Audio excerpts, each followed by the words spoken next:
Bismillahirrahmanirrahim. Assalamualaikum warahmatullahi wabarakatuh. Alhamdulillah, wassalatu wassalamu ala rasulillah wa ala alihi wa sahbihi wa man wala wa ba'd. Saudara-saudariku, Alhamdulillah kita berjumpa kembali dalam channel YouTube ini yang memang dikhususkan untuk kita bisa berinteraksi dengan ringkas, terkhusus terkait dengan diskusi kita seputar persoalan-persoalan aktual yang mungkin bisa kita diskusikan dan kita share bersama. Alhamdulillah, semoga Allah Subhanahu wa taala senantiasa memberikan kesehatan pada kita dan tentunya semoga Allah senantiasa membimbing hidup kita agar lebih baik dari hari-hari sebelumnya. Baik, kita akan coba teruskan edisi kali ini untuk melihat apa yang teman-teman tuliskan di laman YouTube kita, yang tentunya saya diberikan informasi oleh teman-teman staff yang kita bisa coba teliti dan mungkin jawab apa yang bisa kita sampaikan. Bismillah. Oh, ini Ustadz, bagaimana cara mengajukan pertanyaan online? Ya, caranya ajukan. Saya sampaikan untuk online ini ada dua media. Yang pertama, Anda bisa masuk ke quantumachyar.com itu ya, yang ada di situ kolom terkait dengan pertanyaan. Anda bisa masukkan ke situ, nanti akan dihimpun oleh adminnya, kurang lebih nanti dijadikan seperti ini. Nah, ini ada ya, nanti dituliskan seperti ini, nanti ada berapa yang masuk, terus kita rapikan, baru kemudian kita diskusikan. Yang bisa saya jawab, yang tak mampu saya jawab, saya tanyakan pada guru-guru, atau mungkin nanti saya referensikan kepada guru-guru lain yang mungkin bisa menjawab. Kemudian yang kedua, di sesi tertentu mungkin ada yang seperti ini, teman-teman bisa cantumkan juga di kolom komentar, mungkin khusus untuk pertanyaan, question and answer. Nanti kita lihat yang mungkin kita bisa perhatikan satu-satu, ada pertanyaan, mungkin ada dari admin bisa menyampaikan, insya Allah kita bisa jawab satu persatu yang sekiranya bisa mampu kita dapatkan dan kita jawab. Ya, kurang lebih demikian. Allahu ta'ala alam bisawab. Kita lihat yang lain. Semoga kita dan Ustaz sehat di dunia dan bertemu di surga kelak. Amin. Insya Allah. Ya, semoga Allah berkehendak. Semua berdasarkan kehendak Allah Subhanahu wa taala. Kita tidak bisa menentukan apakah kita akan ke surga atau ke neraka. Wallahu a'lam, Allah yang tahu. Kita hanya dituntut untuk berikhtiar. Tapi ada dua syaratnya dalam Al-Quran. Ya, di Al-Quran surah kedua Al-Baqarah ayat 25. Allah berjanji dengan mengatakan, وَبَشِّرِ الَّذِينَ آمَنُوا وَعَمِلُوا الصَّالِحَاتِ أَنَّ لَهُمْ جَنَّاتٍ تَجْرِي مِنْ تَحْتِهَا الْأَنْهَارُ. Ya, dan Muhammad SAW berikan kabar gembira kepada dua golongan. Satu, orang-orang beriman. وَبَشِّرِ الَّذِينَ آمَنُوا, semua orang beriman. Kalimatnya menggunakan kata alladzina. Ya, itu disebutkan setidaknya 1080 kali dalam Al-Quran. Alladzina itu mencakup semua, laki-laki, perempuan, besar, kecil, tua, muda, sepanjang mereka mau beriman kepada Allah Subhanahu wa taala. Kemudian keduanya, buktikan iman itu dengan memperbanyak amal saleh. Wa amilus salihat. Karena itu kalau teman-teman melihat karakteristik ayat-ayat Al-Quran, itu hampir selalu setelah kata amanu itu atau kata-kata iman dengan berbagai derivasinya, yu'minuna, amanu, dan itu setelahnya itu umumnya amal saleh. Ya, misal Quran surah 103 Al-Asr, wal 'asr innal insana lafi khusr illa alladzina amanu wa 'amilus salihat. Alladzina yu'minuna bil ghaib, iman, wa yuqimuna as-shalah, amal saleh, wa mimma razaqnahum yunfiqun, amal saleh. Ya ayyuhalladzina amanu, iman, kutiba alaikumus shiyam. Ya, itu amal saleh, puasa. Nah, jadi kalau kita berharap Allah memberikan kasih sayangnya untuk bisa memasukkan kita ke surga, maka jadi insan beriman, kemudian jadikan iman kita itu bisa membimbing kita untuk berbuat, mengumpulkan banyak amal saleh.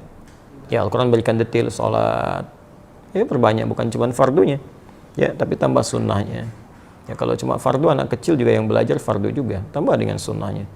Ya, bahkan ada nanti beberapa hadis-hadis Nabi SAW memberikan keistimewaan-keistimewaan. Ada penghuni surga yang dibuatkan satu rumah di surga karena membiasakan salat sunnah 12 rakaat. Ya, man shalla 12 raka'atan, siapa yang menunaikan salat 12 rakaat fi yaumin wa lailatin, dari mulai pagi sampai dengan malamnya. Ya, arba'an qabla dhuhri, 4 rakaat sebelum zuhur, rakataini ba'daha, 2 rakaat setelahnya, rakataini ba'dal maghrib, 2 rakaat setelah maghrib, rakataini ba'dal isya, 2 rakaat setelah isya, rakataini qabla subhi, 2 rakaat sebelum subuh. Jumlahnya 12.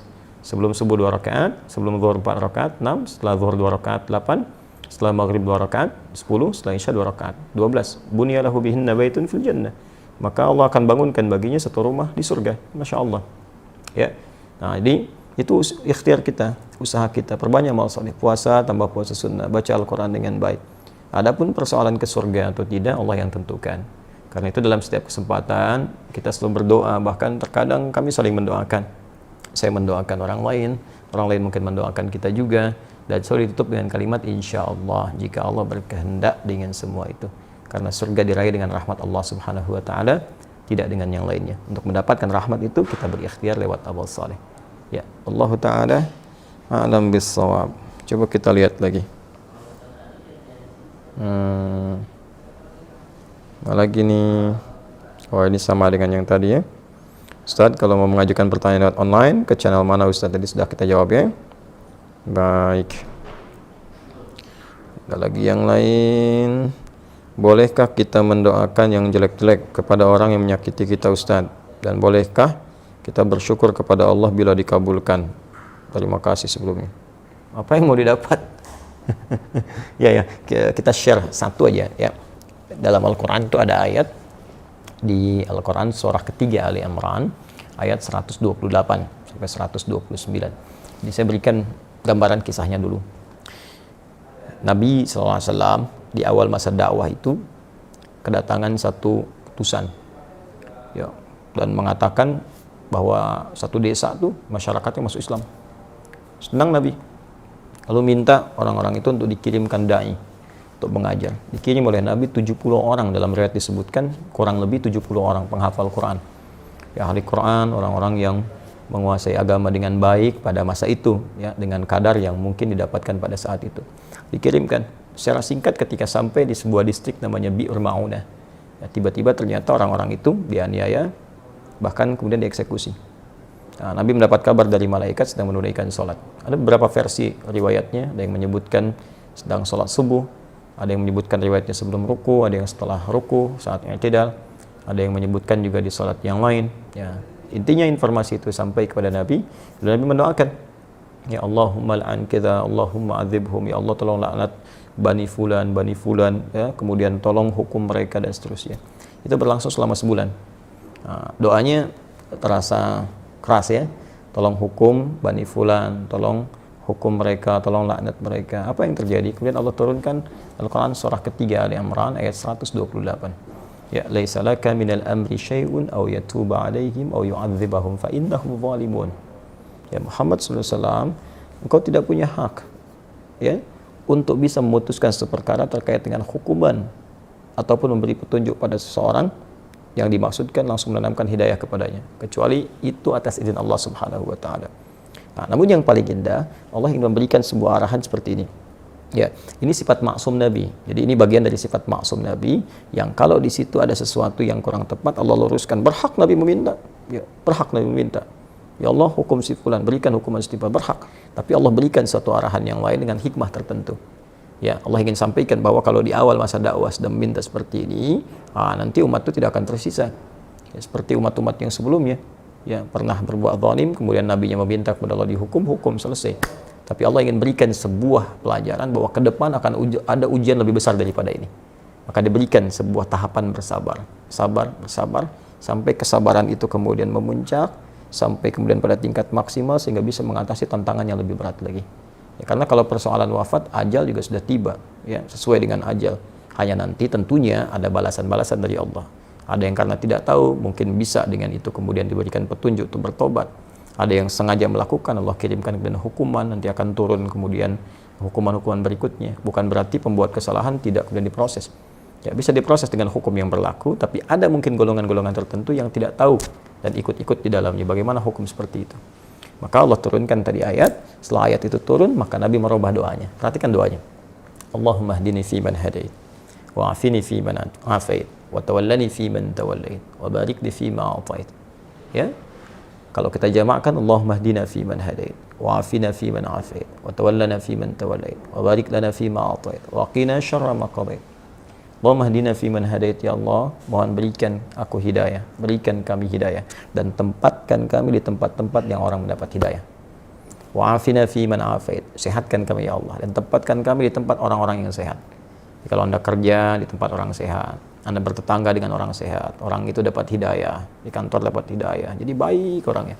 wa tawallana fi man tawallait. Palingkan kami dari apa yang Engkau tidak sukai, dan tempatkan kami di tempat-tempat orang-orang yang berpaling dari apa yang tidak Engkau sukai. Barik lana fi ma atait. Berikan keberkahan pada kami ya Allah dari setiap pemberian-Mu. Ya, indah. Wa qina syarra ma qadait, dan jauhkan kami dari segala keburukan ya Allah, segala keburukan yang mungkin kami dapatkan dalam kehidupan. Ya, Engkau telah tetapkan ini buruk, berikan kami kemampuan untuk menghindarinya. Jadi berubahlah ke arah doa-doa itu, jadi baik, jadi baik, jadi baik. Itu yang telah kemudian dikenal dengan doa kunut. Ya, berarti permintaan pada segala hal yang bernilai ketaatan kepada Allah yang sifatnya baik-baik. Jadi kalau Allah saja mengarahkan Nabi untuk mendoakan perilaku buruk dengan kebaikan, maka kita lebih layak untuk mengikuti tuntunan Nabi SAW. Kita doakan yang baik. Ya, toh mohon maaf dia mencela kita itu, celaan dia, ketika keluar celaannya itu sudah memberikan pahala kepada kita. Kenapa harus dengan mencela kembali sehingga mengembalikan pahala yang telah kita dapatkan? Nah, yang kedua, kalau hati kita sudah lapang dengan memaafkan, bukan berarti persoalan dia selesai. Persoalan kita dengan dia diselesaikan oleh Allah. Allah akan lupakan beban-beban pada diri kita tentang dia, dihapuskan. Jadi kita nggak capek mikirin dia hilang. Tapi kalau dia belum minta maaf kepada kita, persoalan dia dengan kita belum selesai. Dan dia akan berhadapan dengan Allah di hari kiamat nanti. Jadi nggak ada ruginya, kita dapat pahala. Ya, yang kedua, transferan dari dia tadi, kemudian kita dilupakan oleh Allah tentang perkara dia. Yang ketiga, dia tetap punya urusan dengan Allah sampai dengan hari kiamat. Dan berita baiknya, jika Anda mampu melapangkan hati untuk memaafkan orang lain pada hal yang terkait dengan pribadi Anda dan tidak terkait dengan turunan hukum yang lain. Ya, turunan hukum maksudnya kalau utang, ya, kalau memaafkan itu bukan berarti utangnya lunas. Ya, tetap kita maafkan, misalnya berlaku kelirunya, utangnya tetap kemudian diselesaikan. Kecuali kalau Anda ingin bersedekah. Ya, atau orang misalnya melakukan tindakan kriminal yang dahsyat, kita maafkan. Ya, maaf, tapi kriminal itu tetap diproses untuk memberikan pembelajaran hukum. Kalau secara hukum itu harus diselesaikan. Nah, kalau Anda bisa lapangkan hati seperti ini, maka Allah janjikan di Quran surah ketiga Ali Imran ayat 133 sampai 134. Wasari'u ila magfiratin min rabbikum wa jannatin arduha as-samawati wal ardu uiddat lil muttaqin.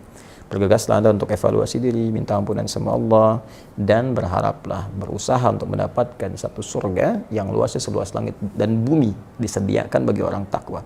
Siapa orang takwa di situ? Amalannya 134. Alladzina yunfiquna fis sarai wad dharra, orang gemar berbagi dalam keadaan lapang ataupun sulit. Kalau lapang berbagi biasa, ini sulit berbagi masih mau. Ya. Nah, wal kadhiminal ghaidha, yang sanggup menahan amarah, wal 'afina 'anil nas, yang mampu memaafkan kesalahan orang lain. Allahu yuhibbul muhsinin, Allah cinta kepada para pelaku-pelaku kebaikan. Barangkali Anda lulus ujian yang lain, ujian sholat bagus, zakat bagus, tapi Allah ingin menguji Anda dengan hadiah terbesar, yaitu surga seluas langit dan bumi. Dapatkan itu, dan disitulah kesempatannya. Kalau hadiahnya kecil, mungkin ujiannya kecil. Hadiahnya power bank, mungkin ujiannya kecil. Tapi hadiahnya surga, setiap yang didambakan masa harus tantangannya ringan. Semoga Allah memuliakan kita. Terima kasih. Assalamualaikum warahmatullahi wabarakatuh.